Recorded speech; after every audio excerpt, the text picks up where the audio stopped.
ये कहानी बहुत ही डरावनी और रोमांचक होने वाली है। अगर आपको इस कहानी को इमेजिन करना है तो मैं आपसे रिक्वेस्ट करूंगा कि अपने हेडफोन लगाकर अपनी आंखें बंद कर लें और भरोसा करिए आपको मज़ा भी बहुत आएगा और डर भी लगेगा। हे दोस्तों, मैं आपका दोस्त राहुल। रात के करीब 12:15 हो चुके हैं। आज फिर एक बार आपके सामने YouTube लाइव में मैं हाजिर हूँ। जैसा कि आप जानते हैं, पिछली 5 जगहों पर हमने पूरी रात बिताई, पर हमें कोई भी डरावनी चीज़ नज़र नहीं आई और ना ही कुछ सुनाई दिया। इसके साथ हमारा यकीन और ज़्यादा मजबूत हो चला है कि भूत प्रेत और आत्मा जैसी कोई चीज़ नहीं होती। ये सब कुछ बकवास है, न इनका कोई वजूद है और ना ही ये कहीं मौजूद है। तो मैं आज इस नई जगह पर पहुंच चुका हूं और शर्त के मुताबिक हर बार की तरह मुझे यहाँ पर एक रात बितानी है।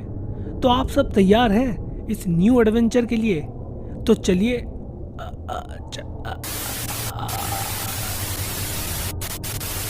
इंटरनेट कनेक्शन कटने से YouTube पर कल रात अपलोड हुई वीडियो एक ही जगह रुक गई। उसने मोबाइल की स्क्रीन बंद की और मोबाइल वैसे ही अपने हाथ में पकड़कर कार की खुली खिड़की से उदासी भरी निगाहों से बाहर झांकने लगी।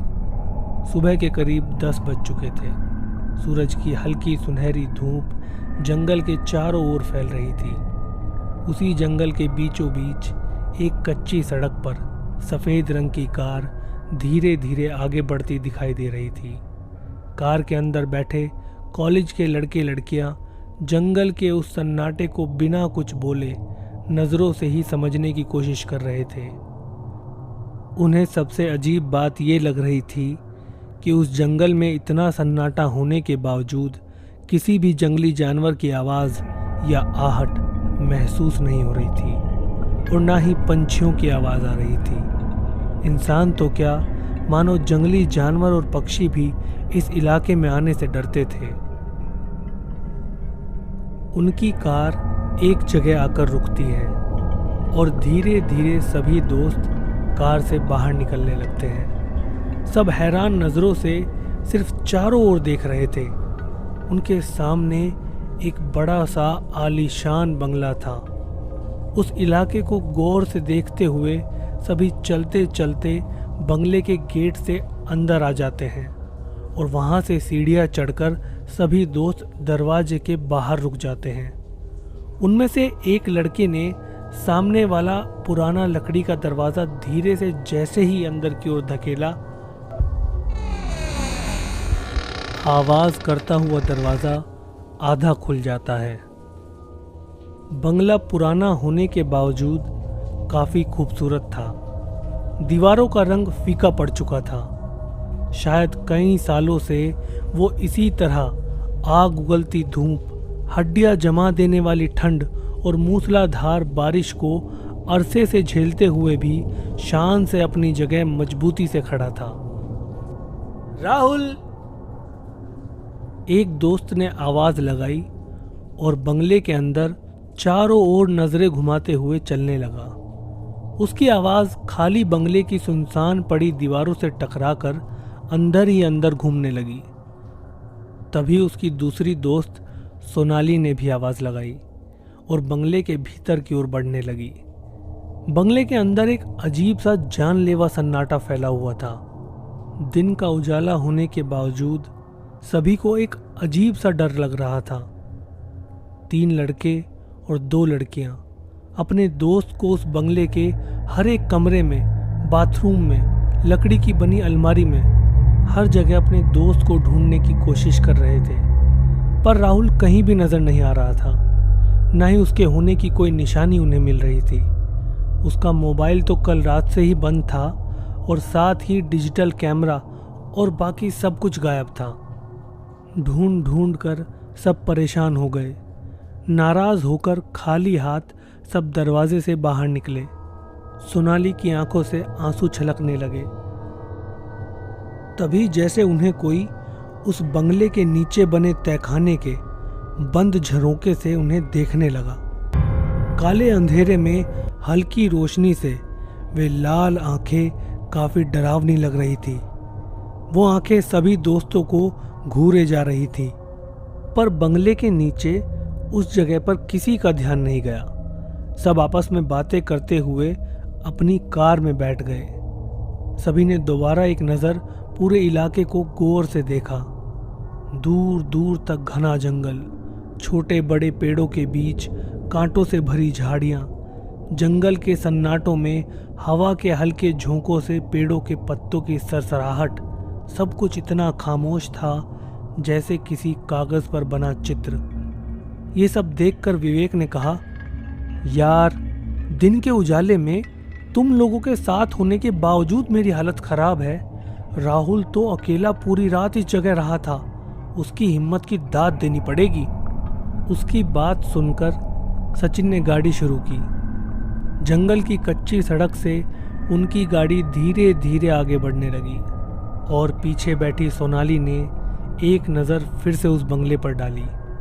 वो वीरान पड़ा बंगला कुछ ज़्यादा ही अजीब लग रहा था और उस तहखाने से वो दो आंखें अभी भी सोनाली को घूरे जा रही थी। सभी दोस्त पुलिस स्टेशन पहुंच जाते हैं और उसके बाद विवेक थोड़ी डरी और सहमी आवाज़ में इंस्पेक्टर साहब को बताता है, सर, हमारा दोस्त राहुल लापता हो गया है। इंस्पेक्टर साहब ने शक भरी नज़रों से सबकी ओर देखा और कहा, गायब हो गया मतलब? विवेक ने एक एक बात इंस्पेक्टर साहब को बता दी। बगल की कुर्सी पर बैठी सोनाली को अपना सर पकड़े रोता देख राधिका ने उसको थोड़ी हिम्मत दी। विवेक की सारी बातें सुनकर इंस्पेक्टर साहब अपनी कुर्सी पर थोड़ा पीछे सरकते हुए छत पर धीरे धीरे घूमने वाले पंखे की तरफ देखने लगे और मुस्कुराते हुए बोले, शर्त? हाँ हाँ हाँ, अकेले रात बिताने की शर्त, वो भी ऐसी जगह जिसके बारे में हमें कोई भी जानकारी न हो। इंस्पेक्टर की बात सुनकर सब इस तरह से चुपचाप खड़े थे जैसे वे खुद को ही कसूरवार मान रहे हों। इंस्पेक्टर साहब ने दोबारा से सबकी तरफ देखा और हवलदार से कहा, हवलदार, इनके एफआईआर रजिस्टर कर लो। आप लोग जा सकते हैं। अगर कोई जानकारी मिलेगी तो हम आपको ज़रूर बताएंगे। सोनाली ने रोते हुए कहा, सर प्लीज़, कुछ भी करके हमारे दोस्त को ढूंढ लीजिए, मैं आपके आगे हाथ जोड़ती हूँ। इंस्पेक्टर साहब ने कहा, फिक्र मत कीजिए। वैसे राहुल के घर वालों को उसके लापता होने के बारे में जानकारी है? इंस्पेक्टर साहब ने ये बात कहकर फिर से उन सब की ओर गंभीरता से देखा। विवेक ने कहा, नहीं, पर उसके घर वाले सुबह से हम लोगों को कॉल कर रहे हैं और राहुल के बारे में पूछ रहे हैं। तो तुम लोगों ने क्या कहा? इंस्पेक्टर साहब ने पूछा। हमने कहा वो हमारे साथ नहीं है। अगर सच्ची बात बता देते तो राहुल के घर वाले उसके लापता होने के लिए हमें ही जिम्मेदार ठहराते। वैसे भी उसके लापता होने के लिए तुम लोग ही जिम्मेदार हो, इंस्पेक्टर साहब ने कहा। नहीं सर, हमने कुछ नहीं किया। उसने तो इंटरनेट से इस बंगले की जानकारी ली थी। उसे भूतिया चैलेंज लेने की और ऐसी जगहों की जांच पड़ताल करने की आदत थी। इससे पहले भी उसने कई बार ऐसी अजीबोगरीब जगह की जांच पड़ताल की है। आप YouTube पर उसका चैनल भी देख सकते हैं। ये बोलते हुए विवेक ने अपनी जेब से मोबाइल निकाला और YouTube पर वीडियो सर्च करते हुए इंस्पेक्टर साहब के सामने अपना मोबाइल रख दिया। देखिए सर, विवेक ने वीडियो ऑन कर दिया। वीडियो में राहुल रात के अंधेरे में किसी सुनसान जगह पर चलता हुआ दिखाई दे रहा है। कोई पुराना खंडहर बनाम गोदाम नज़र आ रहा है। अपने हाथ में डिजिटल कैमरा लेकर राहुल हर एक चीज़ रिकॉर्ड करते हुए आगे बढ़ रहा था। साथ ही वो उस जगह और उस वक्त के बारे में भी जानकारी दे रहा था। तो ये है तुम्हारा दोस्त राहुल। इंस्पेक्टर साहब की करारी आवाज़ सुनकर सभी ने हाँ में गर्दन हिलाई। सभी दोस्त उदास होकर अपने अपने घर चले गए। किसी का भी मन अपने काम में नहीं लग रहा था। सोनाली सबसे ज़्यादा दुखी थी क्योंकि राहुल और सोनाली एक दूसरे से बेहद प्यार करते थे। सोनाली के लाख मना करने पर भी राहुल ने विवेक के साथ लगाई वो शर्त एक्सेप्ट कर ली, जिसका नतीजा अब उन सबको भुगतना पड़ रहा था। राहुल के माँ बाप सुबह से फ़ोन करके अपने बेटे के बारे में पूछ रहे थे, मगर उनके सवाल का जवाब किसी के पास भी नहीं था। रात हो चुकी थी। सोनाली गुमसुम सी डाइनिंग टेबल से सटी कुर्सी पर कहीं नजरें गड़ाए बैठी थी। सोनाली बेटा, क्या हुआ? उसके पापा ने उसके सर पर हाथ रखते हुए पूछा। तबीयत ठीक नहीं लग रही, मैं जाकर आराम करती हूँ, सोनाली ने उत्तर दिया। बेटा कुछ तो खा लो, भूखे पेट सोओगी तो नींद नहीं आएगी, सोनाली के पापा ने कहा। भूख नहीं है पापा, सोनाली उदास होकर जाने लगी। तभी उसकी मम्मी ने उसका उदास चेहरा देखकर कहा, सोनाली बेटा, राहुल अभी छोटा बच्चा नहीं है, अपने दोस्तों के साथ कहीं गया होगा, नए एडवेंचर की तलाश में, आ जाएगा वापस, तुम चिंता मत करो। अपनी माँ की बात को सुनकर सोनाली थोड़ा मुस्कुराई और अपने कमरे में चली गई। उसने अपने कमरे का दरवाज़ा बंद कर लिया और फूट फूट कर रोते हुए अपने बेड पर लेट गई। रह रह कर उसे राहुल की याद आ रही थी। उसने अपना मोबाइल लिया और राहुल को फ़ोन लगाने लगी। उसे पता था कल रात से ही उसका मोबाइल बंद है, पर दिल ये मानने को तैयार ही नहीं था। उसका मोबाइल अभी भी स्विच ऑफ था। मोबाइल बेड पर रखकर वो उसकी यादों में खो जाती है और फिर से रोने लगती है। सब कुछ कितना अच्छा चल रहा था। घंटों एक दूसरे के साथ समय बिताना, उसकी बाइक पर बैठकर पहाड़ों की सैर करना, फिल्म देखना, कड़ाके की ठंड में भी रात को उसकी फेवरेट आइसक्रीम खाने के लिए बाइक पर शहर में घूमना। बस एक पल में सब कुछ बदल गया। वो बेड पर लेटी ज़रूर थी, पर राहुल की यादों में उसके आंसू नहीं रुक रहे थे। काफ़ी देर तक सोनाली वैसे ही अपने बेड पर लेटी रही। उसे वक्त का कोई अंदाज़ा नहीं था। तभी खिड़की का दरवाज़ा धीरे से टकराने की आवाज़ उसके कानों में पड़ती है और वो झट से आंखें खोलकर खिड़की की ओर देखने लगती है। बेड से सटी खिड़की पर लगा कांच का दरवाज़ा आधा खुला होने के कारण हवा के हल्के हल्के झोंकों से सफ़ेद रंग का पर्दा किसी कटी पतंग की तरह आहिस्ता आहिस्ता से झूलता दिखाई देने लगा। दिन भर की आग उगलती धूप होने के बावजूद रात के वक्त काफ़ी ठंडी हवाएं आधी खुली खिड़की से आती हुई उसको महसूस हो रही थी। बेड के सामने वाली दीवार पर लगे बल्ब की हल्की पीली रोशनी पूरे कमरे के भीतर फैली हुई थी। बेड पर लेटे लेटे ही सोनाली उस हवा से झूलते पर्दे को देख रही थी और उसका मन कर रहा था कि हाथ आगे बढ़ाकर उस पर्दे को छू ले। कुछ देर पर्दे की हरकत देखते हुए उसने अपना दायां हाथ आगे बढ़ाया और पर्दे को छूने की कोशिश करने लगी, पर वो पर्दा उसके हाथ नहीं आ रहा था, मानो जैसे वो रेशम का पर्दा ना होकर सफ़ेद धुआं हो जो खिड़की के पास उस जगह मंडरा रहा था। वो थोड़ी हैरान हो गई, धीरे धीरे अपना हाथ आगे बढ़ाने लगी। तभी झटके से उसके कमरे की लाइट चली गई। अरे ये क्या हुआ?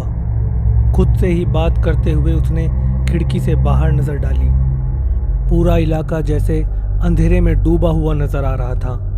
पूरे इलाके में किसी के घर के अंदर तो क्या, बल्कि रास्ते पर बिजली के खंभों पर भी लाइट नजर नहीं आ रही थी। शायद कहीं पर शॉर्ट सर्किट हुआ होगा, इसीलिए पूरे इलाके की बिजली चली गई। खुद से बात करते हुए उसने अपने कमरे में नजर घुमाई। पूरा कमरा जैसे अंधेरे में डूब गया था, पर आसमान में चमकते चांद की खिड़की से आने वाली सफ़ेद रोशनी बेड पर लेटी सोनाली पर ही पड़ रही थी। लेकिन उस रोशनी में जैसे एक अजीब सी चुभन उसे महसूस होने लगी। बेड के सामने कुछ ही कदमों पर लकड़ी का टेबल था, जिस पर हमेशा मोमबत्ती, माचिस की डिबिया और अलार्म घड़ी रखी हुई होती थी। मोमबत्ती जलाने के लिए वो बेड से उठने ही वाली थी कि एकदम से हैरान रह गई। उसने अपने चारों ओर नज़र घुमाई। लगा जैसे वो अपने कमरे में नहीं बल्कि किसी अनजान जगह है। एक अजीब सी बदबू अचानक से उसकी नाक के अंदर गई, जिसके कारण 2-3 बार खांसने के बाद उसने अपने हाथों से अपने मुंह को ढक लिया। ये क्या हो रहा है और ये जगह कौन सी है? खुद से ही बात करते हुए वो हैरान होकर अपने चारों ओर देखने लगी। अब तो खिड़की से आने वाली रोशनी भी नज़र नहीं आ रही थी। उससे ज़्यादा हैरानी की बात ये थी कि उस कमरे में खिड़की ही नहीं थी। ऐसा लग रहा था मानो किसी काले बड़े अजगर की तरह लगने वाले उस काले घने अंधेरे ने सब कुछ निगल लिया हो। गहरा अंधेरा होने के कारण उसे कुछ भी साफ नजर नहीं आ रहा था।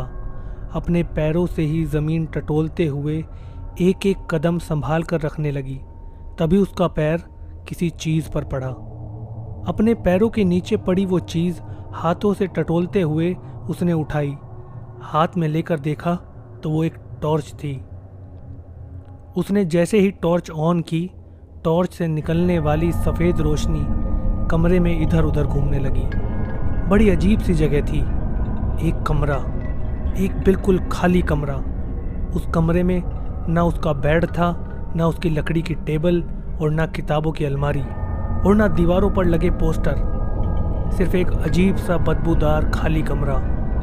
वो हैरानी से एक एक कदम चलते हुए कमरे के भीतर टॉर्च की रोशनी में नज़रें इधर उधर घुमाने लगी। तभी एक कोने में उसे कुछ दिखाई दिया। टॉर्च की रोशनी में उसने गौर से देखा, वो ज़मीन पर पड़ी चीज़ डिजिटल कैमरा थी। उस कैमरे को देखकर उसकी आंखें खुली की खुली रह गई, क्योंकि वो डिजिटल कैमरा राहुल का था, जो उसके साथ ही गायब हो गया था। कैमरा उठाने के लिए वो धीरे से नीचे झुकी। डरते हुए उसने वो कैमरा हाथ में लिया ही था कि तभी किसी ने अचानक उसका हाथ पकड़ लिया, और अगले ही पल उसकी आंखें खुल गई। सोनाली इतनी डर गई थी कि वो एकदम से बेड पर उठकर बैठ गई। डर के कारण उसके दिल की धड़कन काफी तेज हो गई थी। कितना अजीब डरावना सपना था। खुद से ही बात करते हुए उसने अपना सर पकड़ा। शायद राहुल के बारे में ज़्यादा सोचने की वजह से उसे ऐसे अजीब अजीब सपने आ रहे थे।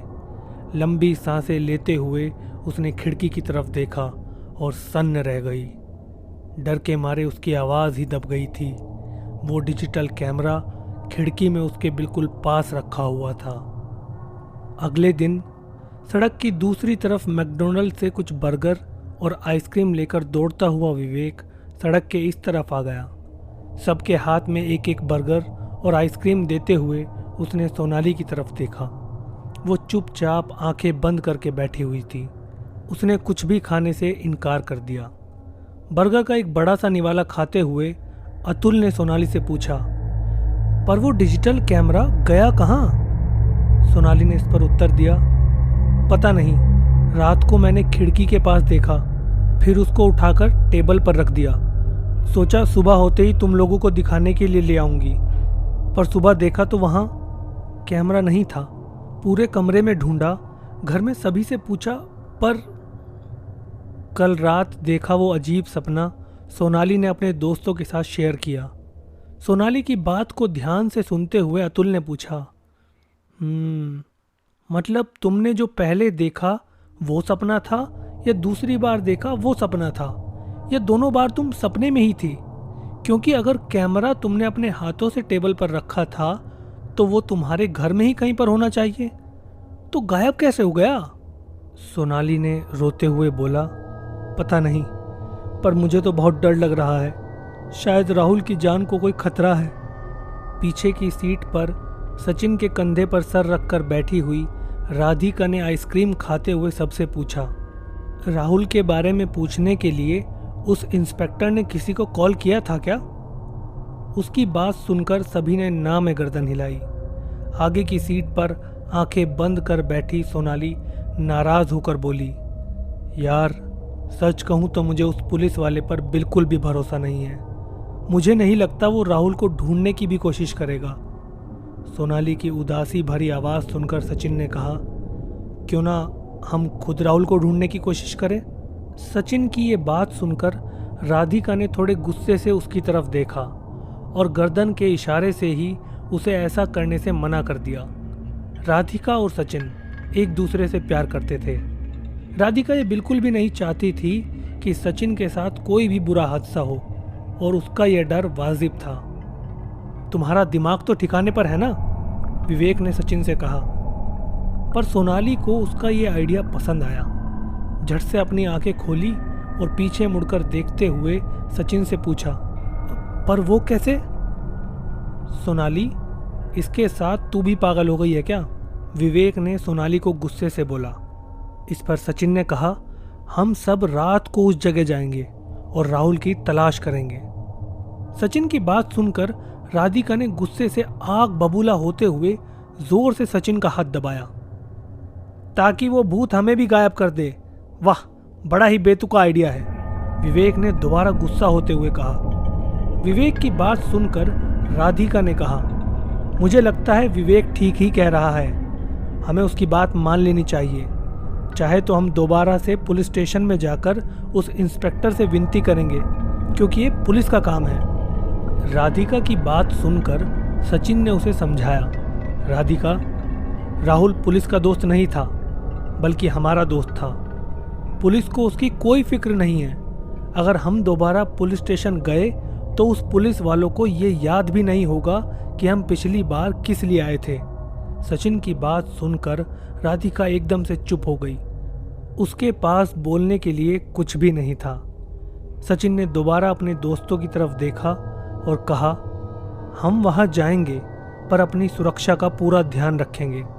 हमारे साथ मोबाइल तो होगा ही, साथ ही 2 एक्स्ट्रा कैमरे और ईयरफोन, जिससे कॉन्फ्रेंस कॉल में हम सभी एक दूसरे से कनेक्ट रहेंगे। साथ ही कुछ और चीजें लेकर जाएंगे। सचिन की बात सुनकर अतुल ने पूछा, पर उससे क्या होगा? अपने दोस्तों की तरफ देखते हुए सोनाली ने कहा, इससे हमें ये पता चलेगा कि उस जगह आखिर होता क्या है। सोनाली की बात में हाँ करते हुए सचिन ने कहा, सच कहा, हमें ये नहीं पता कि कितने लोग आज तक वहां से गायब हो गए हैं। हम इस बात को आज तक एक मनगढ़ंत कहानी के रूप में देखते आए हैं, पर आज हमारा दोस्त सच में गायब हुआ है। सचिन को बीच में रोकते हुए राधिका बोली, आई एम सॉरी यार, पर मैं नहीं आ सकती। आप लोगों को मेरे पापा के बारे में पता है ना? राधिका ने इनकार किया, क्योंकि उसके पापा रात भर बाहर रहने की इजाज़त उसे नहीं देने वाले थे। उसकी तरफ देखते हुए सोनाली ने कहा, कोई बात नहीं राधिका, हम समझ सकते हैं। सबकी ओर देखते हुए सचिन ने कहा, गाइज, मैं इंटरनेट से उस जगह के और वहां रहने के लिए जो रूल्स हैं उनके बारे में पूरी जानकारी लेता हूं। विवेक थोड़ा परेशान हो गया। उसने सबकी ओर देखते हुए कहा, फ्रेंड्स, अगर राहुल को ढूंढना ही है तो रात को ढूंढने की क्या जरूरत है? हम दिन में भी तो उसे ढूंढ सकते हैं ना? विवेक की बात सुनकर सोनाली उसे समझाने लगी, इस घर का पहला नियम है, जो जिस वक्त गायब हो गया है उसे उसी वक्त पर ढूंढना होगा, और वो तभी मिल सकता है। सोनाली की बात सुनकर विवेक खामोश हो गया। वहीं दूसरी ओर पुलिस राहुल को खोजने उस बंगले पर जाती है। पुलिस की वैन उसी बंगले के बाहर खड़ी थी।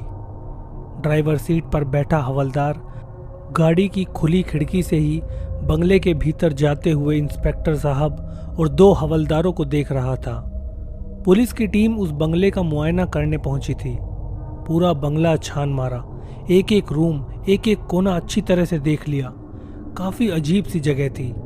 किसी खाली कमरे के भीतर नाखूनों के खरोचने के निशान, कुछ आधी जली मोमबत्तियां, दीवारों के ऊपर अजीब सी डरावनी आकृतियां, जैसे किसी शैतानी ताकत के होने के चिन्ह लग रहे थे।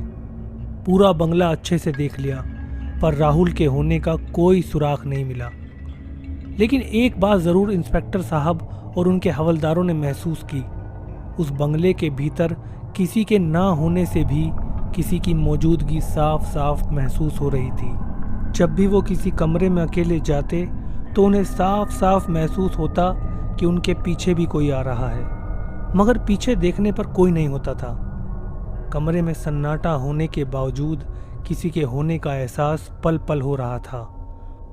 बाहर सूरज की आग उगलती कड़ी धूप होने के बावजूद भीतर एक अजीब सी ठंडक शरीर में महसूस हो रही थी। काफी देर तफ्तीश करने के बाद इंस्पेक्टर और उनके कांस्टेबल बंगले से निकलकर पास में ही खड़ी पुलिस वैन के पास पहुंचे। दोबारा पीछे मुड़कर देखने पर कांस्टेबल ने उनसे कहा, साहब, ये जगह कुछ अजीब सी लग रही है। इस बंगले के भीतर कुछ भी नॉर्मल सा नहीं लग रहा था।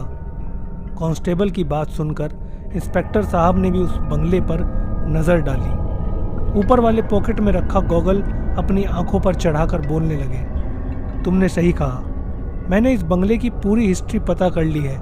किसी दिन इत्मीनान से बैठकर बात करेंगे। गाड़ी स्टार्ट करते हुए कांस्टेबल ने उनसे पूछा, पर कब बताएंगे साहब? मुझे लगता है साहब जब बताएंगे जब दोबारा कोई गायब हो जाएगा। हवलदार की बात पर सभी ठहाका मारकर हंसने लगे और उनकी पुलिस वैन जंगल के वीराने में बसे उस बंगले के गेट से बाहर निकलकर सुनसान रास्ते से गुजरने लगी। गाड़ी से ही उस बंगले की तरफ झांकते हुए इंस्पेक्टर साहब बोले, हद है यार, ये भूत इतने वीराने में, इतने सन्नाटों में इंसानों से दूर रहते हैं, फिर भी इंसान उन्हें ढूंढते हुए यहां तक पहुंचाते हैं। अब हम बेवकूफ किसे कहें, भूतों को या ऐसे इंसानों को? इंस्पेक्टर साहब की बात सुनकर ड्राइविंग करने वाले हवलदार ने कहा, सर ये भूत वगैरह को मैं नहीं मानता। मुझे नहीं लगता किसी भूत के चक्कर में वो लड़का गायब हुआ है। मतलब? इंस्पेक्टर साहब ने पूछा। मुझे लगता है मोनालिसा के चक्कर में 3 लड़कों ने अपने साथी लड़के को मारकर उसकी लाश को इसी जंगल में कहीं फेंक दिया होगा। हवलदार की इस बात को सुनकर इंस्पेक्टर साहब थोड़े हैरान हो गए। उन्होंने दोबारा हवलदार से पूछा, ये भी हो सकता है। वैसे ये मोनालिसा कौन है और उसका इस केस के साथ क्या कनेक्शन है? इंस्पेक्टर साहब की तरफ देखते हुए धीमी आवाज में हवलदार ने मुस्कुराते हुए कहा, साहब वही सबसे खूबसूरत लड़की, सुनहरे रेशमी बाल, चांदी की तरह बेदाग गोरा रंग, वही जो काली जीन्स और जामुनी रंग का शर्ट पहनकर आपके सामने वाली कुर्सी पर बैठी थी, जो अपना सर पकड़कर फूट फूट कर रो रही थी, वही जो अपने दोनों हाथ आपके सामने जोड़कर अपने दोस्त को ढूंढने के लिए विनती कर रही थी। ड्राइवर की बात सुनकर इंस्पेक्टर साहब को सब कुछ याद आ गया। हवलदार की तरफ देखते हुए उन्होंने कहा, अरे हवलदार जी, उसका नाम मोनालिसा नहीं सोनालिसा था। मेरा मतलब सोनाली है। सब बातें करने में मशगूल थे और उनकी गाड़ी धीरे धीरे जंगल के डरावने माहौल से बाहर निकलने लगी। और दूसरी तरफ सब दोस्तों ने तैयारी पूरी कर ली थी। जिसे जो जिम्मेदारी दी गई थी वो उसे पूरी करने में जुटा हुआ था। सचिन ने बंगले के बारे में पूरी जानकारी जुटा ली। अतुल ने ज़रूरी सारी चीज़ें इकट्ठा कर ली। आज शाम सूरज ढलते ही उन्हें उस जगह के लिए निकलना था। दिए हुए वक्त पर सचिन की कार सोनाली के घर पहुंच गई। वो पहले से ही तैयार थी। गैलरी से कार की तरफ देखती हुई अपनी माँ को सोनाली ने हाथ हिलाकर बाय कहा और कार में बैठ गई। घर में उन्होंने झूठ कहा था कि वो लोग ट्रैकिंग के लिए जा रहे हैं। शहर के ट्रैफिक से निकलते हुए धीरे धीरे उनकी कार आगे बढ़ रही थी। शाम का वक्त था, मतलब ऑफिस छूटने का टाइम। हर किसी को घर जाने की जल्दी थी। लोगों की गाड़ियों से, साथ ही राह चलते लोगों की भीड़ से सड़कें खचाखच भरी हुई थी और उन्हीं सड़कों की दोनों तरफ छोटी मोटी दुकानें अब सजने लगी थी। रंग बिरंगे लाइट्स, चाइनीज़ फूड्स की लुभावनी खुशबू, ये सब देखकर विवेक ने एक नज़र सबकी ओर देखा। सब ने उसके बाद चाइनीज़ फूड जमकर खाया और फिर दोबारा उनकी गाड़ी चलने लगी। कुछ ही देर में शहर की चहल पहल को पीछे छोड़ते हुए उनकी गाड़ी वीरान सड़क पर दौड़ने लगी। सभी के चेहरे पर एक अजीब सी टेंशन थी। किसी को भी नहीं पता था कि आगे क्या होने वाला है। रात के घने अंधेरे के बीच जंगल के उस सुनसान रास्ते पर उनकी कार धीरे धीरे आगे बढ़ रही थी। गाड़ी की पीली हेडलाइट में सब कुछ साफ साफ नजर आ रहा था। पतझड़ का मौसम होने के कारण पेड़ों से गिरे सूखे पत्तों ने पूरी जमीन को ढक रखा था। बिना पत्तों के पेड़ जैसे हड्डियों का ढांचा बने इंसानी शरीर की तरह दिखाई पड़ रहे थे। गाड़ी की हेडलाइट में वो इलाका दिल में खौफ पैदा कर रहा था। कछुए की तरह उस कच्ची सड़क पर आगे बढ़ने वाले कार के पहिए एक जगह आकर रुक गए, पर कार का इंजन अभी भी शुरू ही था। रात के वीराने में कार के इंजन की आवाज़ जंगल के सन्नाटे में कुछ ज़्यादा ही शोर कर रही थी। विवेक ने डर भरी आंखों से खिड़की के बाहर देखा। शायद वो अपनी मंजिल पर पहुंच चुके थे। कार के भीतर स्टीयरिंग की बाईं ओर हरे रंग की रोशनी से चमकने वाली डिजिटल घड़ी में 8:15 हो चुके थे। उस कार के अंदर सभी एकदम चुप बैठे थे। कोई भी किसी से बात नहीं कर रहा था। गाड़ी का इंजन अभी भी वाइब्रेट कर रहा था। सोनाली ने ड्राइविंग सीट पर बैठे सचिन की तरफ देखा और खुद ही गाड़ी की चाबी बंद करके चाबी निकालकर अपनी जीन्स की पॉकेट में रख ली। इंजन बंद होते ही गाड़ी में बैठे हर एक को अपने दिल की तेज होती धड़कन के साथ सांसों की आवाज महसूस होने लगी। हमेशा शहर की चहल पहल में बेइंतहा मस्ती करने वाले उन दोस्तों ने अपनी पूरी जिंदगी में कभी भी इतना खौफनाक सन्नाटा महसूस नहीं किया था। कार के अंदर बैठे ही दरवाजों पर लगी कांच की खिड़की में से हर कोई बाहर फैले अंधेरे को देख रहा था। कुछ देर तक वो सन्नाटा कायम रहा। गाड़ी की सामने वाली कांच से बाहर देखते हुए सचिन ने कहा, सोनाली, विवेक, अतुल, क्या तुम लोग सचमुच तैयार हो? तो अब तक क्या ये मजाक चल रहा था? सोनाली ने थोड़े गुस्से में बोला। उसके साथ ही पिछली सीट पर बैठे अतुल ने कहा, तीर कमान से निकल चुका है भाई। सचिन ने सबको समझाते हुए कहा, देखो वहां क्या होगा। हम राहुल को ढूंढ पाएंगे या हमारे साथ भी कुछ वैसा ही होगा, पता नहीं। मैं इसलिए पूछ रहा हूं क्योंकि यहां पर आने का फैसला हमने दिन के उजाले में और शहर की चहल पहल के बीच किया था। विवेक के डरे सहमे चेहरे की तरफ देखते हुए अतुल ने उससे कहा, देख विवेक, अगर तुझे डर लग रहा है तो तू मत आ। विवेक का दिल अभी भी घबरा रहा था, जाए या ना जाए। पर सोनाली, सचिन और अतुल आज रात उस पुराने बंगले में अपने दोस्त राहुल को ढूंढने की ठान चुके थे। चारों ओर फैली घनी झाड़ियों के बीच में से जाता एक कच्चा रास्ता और कुछ ही दूरी पर वो भूतिया बंगला। काफी पुराना होने की वजह से बंगले के अंदर लाइट की कोई सुविधा नहीं थी, इसलिए उन्होंने 2 बक्से लिए थे जिनमें लाइटर, कुछ माचिस की डिबिया, 4 टॉर्च और कई दर्जन मोमबत्तियां थी। सभी गाड़ी से उतरे और एक दूसरे की तरफ देखते हुए कच्ची सड़क पर बंगले की ओर चलने लगे। आज शायद अमावस की रात थी।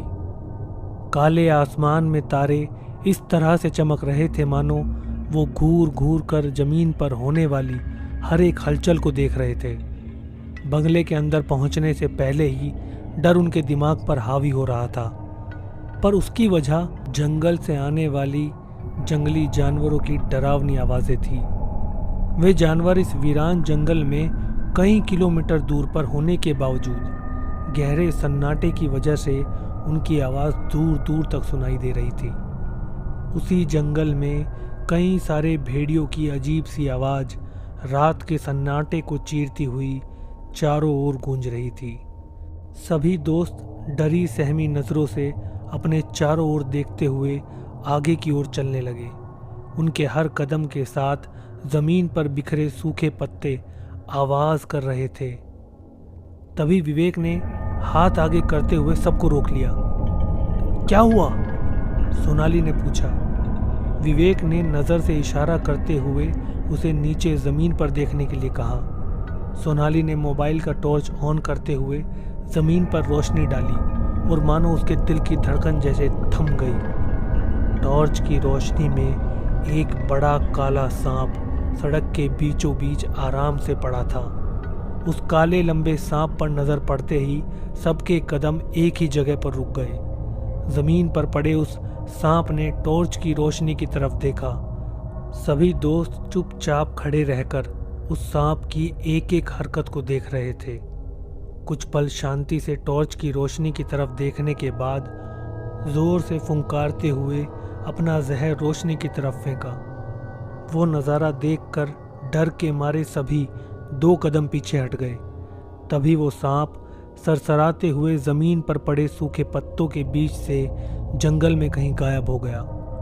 अपने तीनों दोस्तों की तरफ देखते हुए विवेक ने थोड़ी डरी सहमी आवाज में कहा, चेतावनी, हमें पहली चेतावनी मिल चुकी है कि अंदर मत जाओ। विवेक की तरफ देखते हुए सोनाली ने कहा, ये रही गाड़ी की चाबी। वाकई में तुम्हें डर लग रहा है तो तुम जा सकते हो, हम संभाल लेंगे। और हाँ, अगर कहीं पिकनिक मनाने जाने का प्लान बना तो तुझे ज़रूर बताएंगे।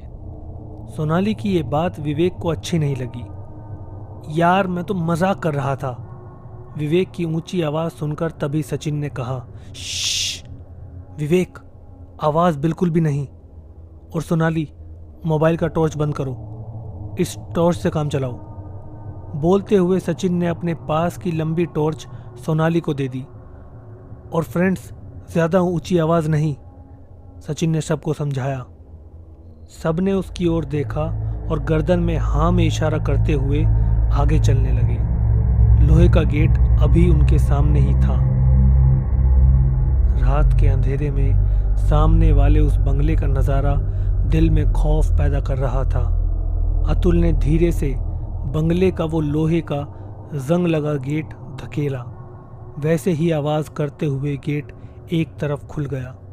सभी दोस्त अपने हाथों में ली हुई टॉर्च की रोशनी बंगले की चारों तरफ मारते हुए आगे बढ़ने लगे।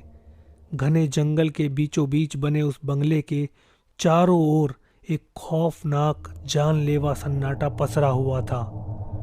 सब उस बंगले के बड़े से दरवाजे के बाहर खड़े थे, पर दरवाजे को अंदर की ओर धकेलने की हिम्मत किसी की भी नहीं हो रही थी। अभी भी सब यही सोच रहे थे कि अंदर जाया जाए या नहीं। हम सबको फिर एक बार सोचना चाहिए, विवेक धीमी आवाज में बोला। उसकी आवाज में डर था। तू अब भी सोच रहा है? अब पीछे हटने का सवाल ही पैदा नहीं होता, अतुल ने विवेक को थोड़ा गुस्सैल आवाज में कहा। पर दोनों की बात को सुनकर भी अनदेखा कर सोनाली ने अपनी आंखें बंद करते हुए एक लंबी सांस ली और थोड़ी हिम्मत जुटाकर उस दरवाजे को अंदर की ओर धकेल दिया। बंगले के अंदर के उस काले घने अंधेरे में दरवाजे के आकार की रोशनी जमीन पर फैल गई। सोनाली ने पहला कदम बंगले के अंदर रख दिया और उसके पीछे पीछे तीनों दोस्त अंदर आ गए। अब 9 बज चुके हैं, चलो काम पर लगते हैं, अतुल ने सबकी ओर देखते हुए कहा। उसकी बात सुनकर विवेक बोला, रात को 12 बजे से पहले हमें पूरी तैयारी कर लेनी है। 12:30 से 3:30 के बीच हमें किसी भी हालत में एक दूसरे को अकेला नहीं छोड़ना है। विवेक की बात खत्म होते ही सोनाली ने कहा, 12:30 से 3:30 के बीच हमें राहुल की तलाश करनी है। उसी वक्त हम 2-2 की टीम में बंटकर हर कमरे में जाकर राहुल को आवाज़ लगाएंगे।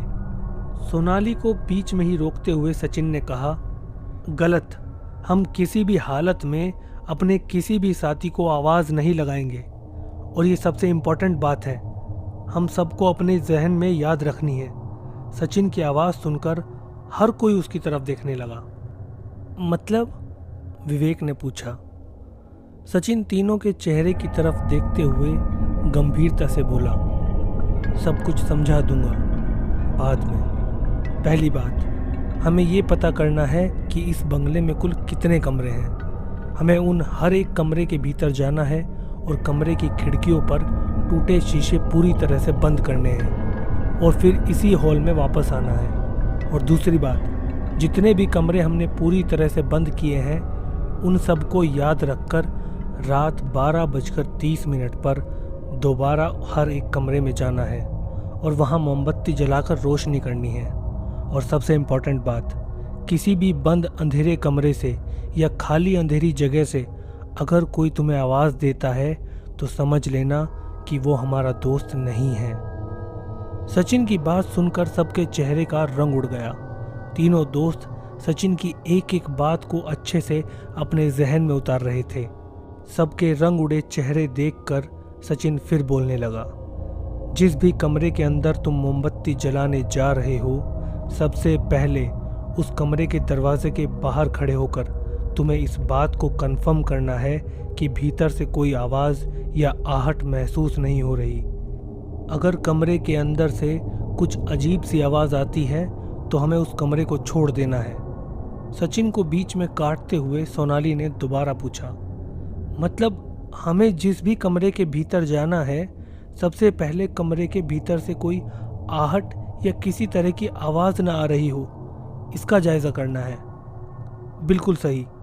अगर कमरे के भीतर सन्नाटा हो तभी उसका दरवाज़ा खोलना है और वहाँ मोमबत्ती जलाकर उजाला करने के बाद में जिस कमरे को छोड़ा था उस कमरे के बाहर जाकर दोबारा उस आवाज़ को सुनने की कोशिश करनी है। अगर सन्नाटा है तो दरवाज़ा खोलकर हमें वहाँ भी उजाला करना है। एक बात ध्यान में रखना, हमें किसी को आवाज़ नहीं लगानी। सभी दोस्त सचिन की एक एक बात सांस रोक कर सुन रहे थे। यार, ये बात तुमने यहाँ आने से पहले क्यों नहीं बताई? विवेक ने डरते हुए पूछा। इस पर सचिन ने कहा, अगर पहले बता देता तो मस्ती करने के चक्कर में यहाँ आने से पहले ही तुम सब कुछ भूल जाते। बस हो गया, अभी तुम डराओ मत, वैसे ही बुरा हाल है। बोलते हुए विवेक टॉर्च की रोशनी इधर उधर घुमाने लगता है। सबसे पहले हमें घर के सभी खिड़की और दरवाजे बंद करने होंगे। जिन खिड़कियों के शीशे टूटे हैं वहां पर कागज़ या ऐसी किसी चीज़ का इस्तेमाल कर बंद करना होगा जिसकी वजह से अंदर की रोशनी बाहर ना जा सके या बाहर का अंधकार नजर ना आए। सचिन ने सबको समझाया। विवेक के साथ सोनाली, सचिन के साथ अतुल, दो की टीम में चारों दोस्त घर के दरवाजे और खिड़कियां बंद करने के लिए निकल पड़े। बंगला कई सालों से बंद होने के कारण दीवारों का रंग उड़ चुका था। जगह जगह मकड़ी के जाले दिखाई पड़ रहे थे। सोनाली और विवेक टॉर्च की सफ़ेद रोशनी में घर के निचले हिस्से के हर एक रूम को चेक करने लगे। कई जगह खिड़कियों के शीशे टूटे हुए थे। कागज़ ढूंढने के लिए उन्होंने दीवार के पास खड़ी बिना दरवाज़ों की अलमारी के अंदर रोशनी डाली। अलमारी के अंदर सिवाय धूल के कुछ नहीं था। वहीं ज़मीन पर पड़े कुछ पुराने रद्दी के कागज़ों को फाड़कर उन्होंने खिड़की के टूटे हुए शीशों को बंद करना शुरू किया। इधर अतुल और सचिन दूसरे फ्लोर पर जाकर दरवाज़ों और खिड़कियों के टूटे हुए शीशे बंद करने लगे। बंगला काफ़ी बड़ा था। एक एक कमरा उन्होंने दोबारा से चेक कर लिया। इस बीच उनका काफ़ी वक्त गुजर चुका था। लगभग 11:30 हो चुके थे और सब दोबारा हॉल के बीचों बीच जल्दी ही आकर खड़े हो गए। जिसने जो कमरा बंद किया है वो उस कमरे के बारे में जानकारी दे रहा था। तभी सचिन ने कहा, हम कुछ भूल तो नहीं रहे हैं ना? सचिन की बात सुनकर सब एक दूसरे की तरफ देखने लगे। तभी अतुल ने कहा, जितनी जानकारी हमें है उसके मुताबिक हमने सब कुछ तैयारियां कर ली हैं। अतुल की बात सुनकर सोनाली दोबारा से सबको सूचनाएं देने लगी। अपने अपने मोबाइल हर 15 मिनट में चेक करते रहना, कहीं वो स्विच ऑफ तो नहीं हो गए। मोबाइल का इंटरनेट बंद कर देना ताकि उसकी बैटरी जल्दी ख़त्म ना हो। हमारे आगे पॉकेट पर और पीछे कॉलर पर लगे इन दोनों कैमरों को बीच बीच में मोबाइल से कनेक्ट करके चेक करते रहना।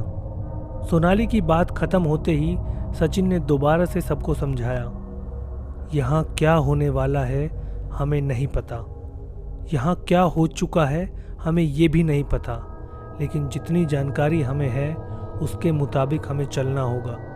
सचिन को बीच में ही रोकते हुए विवेक बोलने लगा, ठीक है सचिन, यार तुम इतना भी मत डराओ अब। सचिन फिर से समझाता है, विवेक, ये मैं आप लोगों को डराने के लिए नहीं कह रहा हूँ, क्योंकि हम जिस बंगले में हैं यहाँ से 10 किलोमीटर के रेडियस में कोई इंसानी बस्ती नहीं है। इसका मतलब है इस सन्नाटे में अगर हम चारों एक साथ पूरी ताकत लगाकर भी चिल्लाएंगे फिर भी हमारी कोई आवाज़ नहीं सुन पाएगा। तुम लोगों का तो पता नहीं, लेकिन मैंने तो अपनी ज़िंदगी में कभी इस तरह के डर का सामना नहीं किया। सचिन की गंभीर आवाज़ को सुनते हुए सोनाली बोली, सही कहा, हमें सब कुछ याद करके रखना है। किसी भी हालत में अपने साथी को अकेला नहीं छोड़ना। अगर किसी बंद दरवाजे के दूसरी तरफ से कोई तुम्हें आवाज़ देता है तो पलटकर उस आवाज़ को जवाब नहीं देना है। अगर दरवाजे की दूसरी तरफ से कोई दस्तक देता है तब भी आपको दरवाज़ा नहीं खोलना है, चाहे वो चीखे, चिल्लाए, रोए, गिड़गिड़ाए, क्योंकि हमें फंसाने के लिए वो शक्ति कुछ भी कर सकती है विवेक डरते हुए अपना सवाल पूछता है, पर हम यहाँ राहुल को ढूंढने आए हैं। अगर किसी कमरे में राहुल फंसा हुआ हो और वो हमें आवाज दे तो क्या करें? विवेक का सवाल जायज था। उसकी बात सुनकर सचिन धीमी आवाज में सबकी तरफ देखता है और एक एक बात समझाने लगता है। बताता हूं, ध्यान से सुन लेना। मान लो अगर किसी कारणवश हम बिछड़ जाते हैं तो। अपनी बात को बीच में ही काटते हुए सचिन ने जमीन पर रखा एक बक्सा खोला और उसमें रखे पेन और कुछ कोरे कागज के टुकड़े दिखाते हुए बोला, इस बक्से में 2-2 पेन के सेट हैं और मजबूत धागा भी है। हमें 2 पेन अपने पॉकेट के साथ मजबूती से बांधने हैं। साथ ही ये कुछ कोरे कागज हमारे नीचे वाले पॉकेट में रखने हैं।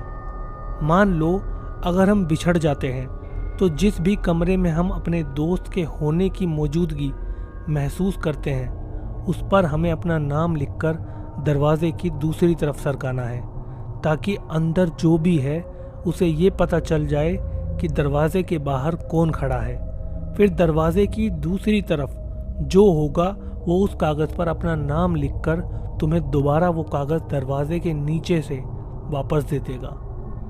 यही बात राहुल को ढूंढने पर भी लागू होती है। मतलब अगर राहुल हमें किसी कमरे से आवाज लगा रहा है तो हमें अपना नाम कागज पर लिखकर दरवाजे के नीचे से राहुल को वो कागज और पेन देना है। अगर कमरे की दूसरी तरफ राहुल है तो वो अपना नाम लिखकर हमें अपने होने की जानकारी देगा और उसके बाद ही हमें वो दरवाज़ा खोलना है। सब सोनाली की बात ध्यान से सुन रहे थे। उसने फिर से एक बार अपने सभी दोस्तों की तरफ देखते हुए कहा, हम सबको एक बात समझनी है, यहाँ पर मौजूद वो आत्मा अपना नाम नहीं बताएगी और ना ही हम लोगों का झूठा नाम कागज़ पर लिखेगी। अगर दरवाजे के नीचे से सरकाई हमारी चिट्ठी का जवाब नहीं मिलता तो समझ लेना कमरे के भीतर राहुल या हमारा बिछड़ा साथी नहीं है। और अगर उस कमरे के भीतर से कोई आवाज़ दस्तक नहीं आती है तभी हमें वो दरवाज़ा खोलकर उस जगह उजाला करना है।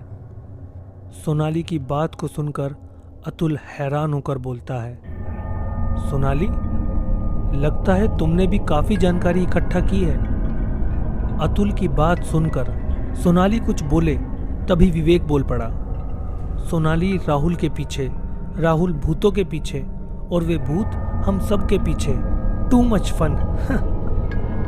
सचिन ने विवेक को चुप रहने का इशारा किया और फिर बोलने लगा, इस बक्से में मोमबत्ती जलाने के लिए लाइटर और माचिस की डिबिया भी है, साथ ही टॉर्च भी है।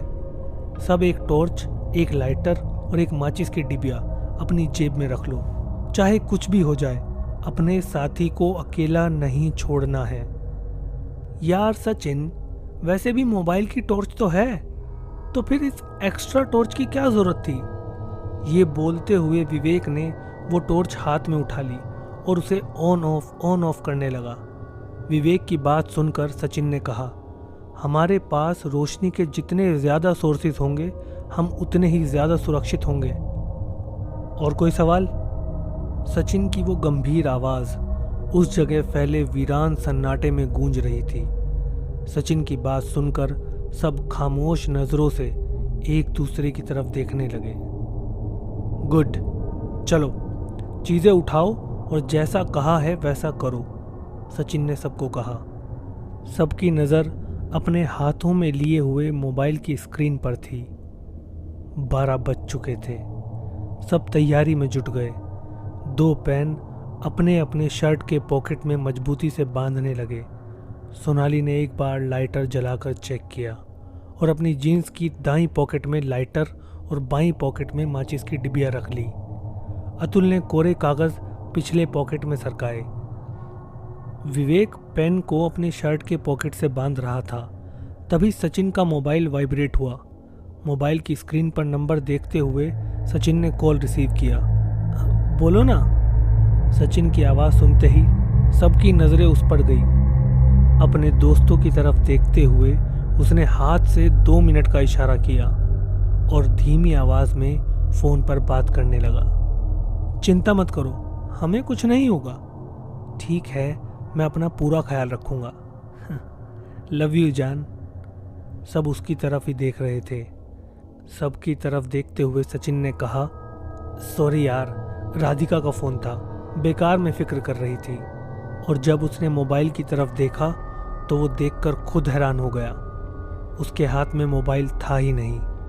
उसका मोबाइल अभी भी उसकी पॉकेट में ही था। वो समझ गया था कि कुछ अजीब सा हुआ है। सबको इस तरह डरा हुआ देखकर सचिन ने धीमी आवाज़ में बोला, मैं तो मजाक कर रहा था, चलो काम पर लगते हैं। लेकिन सोनाली को पता चल चुका था कि ये मजाक नहीं था। रात के 12:30 हो चुके थे।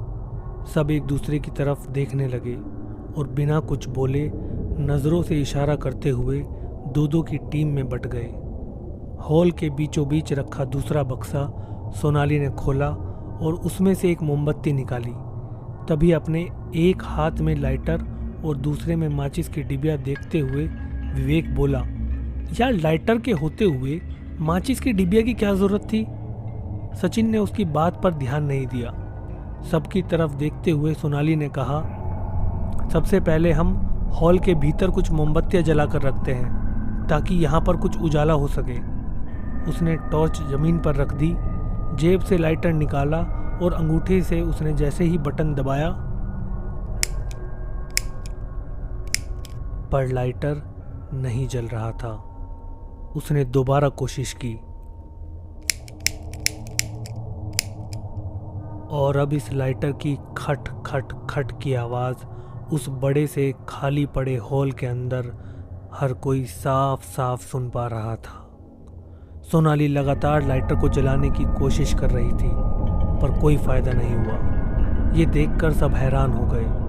सोनाली के हाथ का लाइटर ना जलता देख हर किसी ने अपने पॉकेट से लाइटर निकाला और चेक करने लगे और कुछ ऐसा घट रहा था जिसके कारण सबके होश उड़ गए। किसी के भी हाथ का लाइटर नहीं जल रहा था। हर कोई डर भरी निगाहों से एक दूसरे को देखने लगे। विवेक का तो गला ही मानो सूख गया था। सब कोशिश कर रहे थे। खट खट खट खट खट। उस बंगले के भीतर गहरे काले सन्नाटे में सिर्फ लाइटर को जलाने की आवाज़ गूंज रही थी और अगले ही पल सबके हाथ के लाइटर एक साथ जैसे जल पड़े। सब एक दूसरे की तरफ देखने लगे। अपनी सांसें थामकर हाथ में जलते हुए लाइटर की पीली लौ को देखते हुए सोनाली ने सब दोस्तों की ओर एक नज़र डाली और कहा, शायद खेल शुरू हो चुका है। सोनाली की आवाज़ सुनकर दबी आवाज़ में विवेक ने कहा, अब बिना वक्त गवाए हमारे पास जितनी भी मोमबत्तियां हैं सब जगह जला देते हैं। ठीक है, जो कहा है उसमें से एक एक बात याद रखना, हमें कोई गलती नहीं करनी है क्योंकि हमारी एक गलती हमें मौत के मुंह में ले जाएगी। सचिन की बातें सुनकर विवेक ने टॉर्च शुरू की और सोनाली के साथ नीचे वाले फ्लोर पर चलने लगा और वहीं सचिन और अतुल दबे पांव सीढ़ियां चढ़ते हुए बिना किसी आवाज़ के दूसरे फ्लोर की ओर चलने लगे। एक बक्सा अतुल के हाथ में था तो दूसरा बक्सा विवेक के हाथ में। सभी एकदम सावधानी से काम कर रहे थे। निचले फ्लोर पर सोनाली पूरी सावधानी से कमरे के भीतर का जायजा लेती और दरवाज़ा खोलकर कमरे के अंदर एक जगह मोमबत्ती रखने के बाद उसे लाइटर से जला देती। शर्त के मुताबिक बंगले के हर कोने में रोशनी करनी थी और इसी बंगले में एक कमरा ऐसा भी था जहां राहुल की मौजूदगी का अंदेशा था। इसलिए उन्हें कमरे में सिर्फ रोशनी ही नहीं करनी थी बल्कि उस पूरे कमरे की अच्छे से तफ्तीश भी करनी थी जिससे कि वो राहुल को ढूंढ सके। साथ ही अगर एक भी कोना अंधेरे में घिरा रहा तो वो आत्मा हम में से हर एक को उसी घने अंधेरे में घसीट कर ले जाएगी। विवेक सिर्फ सोनाली के साथ डरा सहमा चल रहा था। दोनों चलते वक्त इस बात का पूरा ध्यान रख रहे थे कि उनके कदमों की आवाज़ भी ना हो। वैसे ही दबे कदमों से सोनाली एक दरवाजे के पास रुकी। वो दरवाज़ा खोलने ही वाली थी तभी विवेक ने कुछ आहट महसूस की। उसने हाथ के इशारे से सोनाली को दरवाज़ा खोलने से रोका। सोनाली ने गर्दन से ही इशारा करते हुए उससे पूछा और विवेक ने अपने हाथों से उसे चुप रहने को कहा और कान से दरवाजे की दूसरी तरफ से आने वाली आहट को महसूस करने को कहा। सोनाली ने डरी सहमी आंखों से दरवाजे की तरफ देखा। दोनों बिना हिले डुले बिल्कुल एक पुतले की तरह खड़े दरवाजे की तरफ देख रहे थे।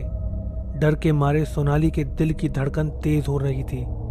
सांसें रोककर वो उस आहट को महसूस करने की कोशिश करने लगी, पर उसे तो कोई भी आवाज या कोई भी आहट महसूस नहीं हो रही थी।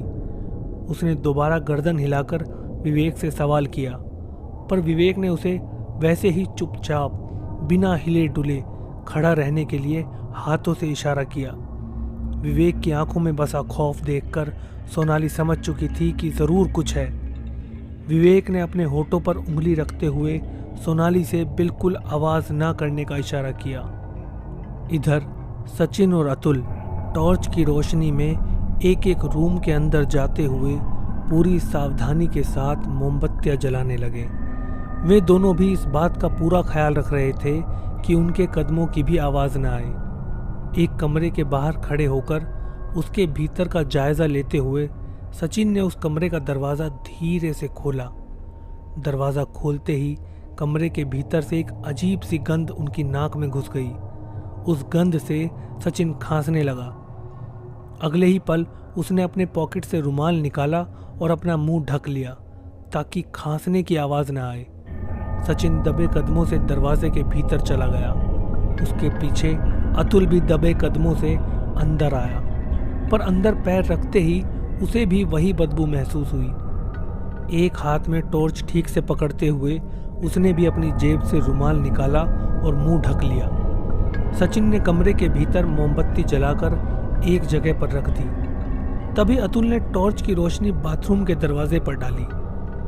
अतुल का इशारा समझ के हाँ में सिर हिलाते हुए सचिन बाथरूम की तरफ चलने लगा। दोनों की धड़कनें काफी तेज हो चुकी थी। सचिन बाथरूम के दरवाजे के बाहर थोड़ा नजदीक खड़ा हुआ दरवाजा खोलने से पहले भीतर का जायजा लेने लगा कि अंदर कुछ आहट महसूस होती है या नहीं। पीछे खड़ा अतुल भी अपनी सांसें रोककर सब कुछ देख रहा था।